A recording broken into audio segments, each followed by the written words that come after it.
हरामी हो बेटा। आपको यहाँ कैसा लग रहा है? बढ़िया।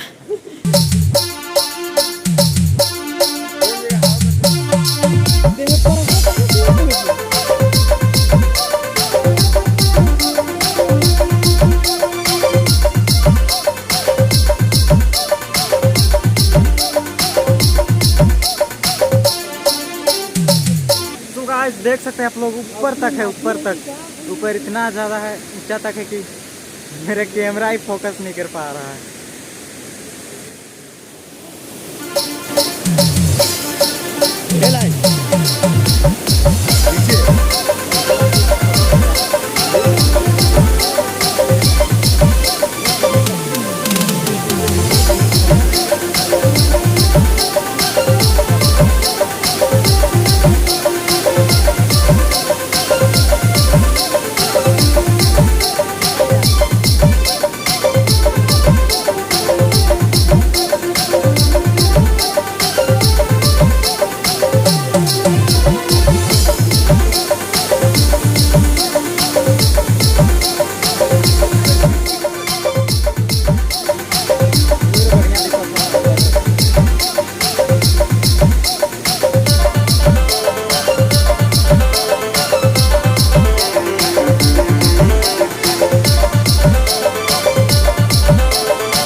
वीडियो बने लाइक हो एकदम। चला डांस करिए ले था फिर सब तनी तनी अहिले हिले खो खाली से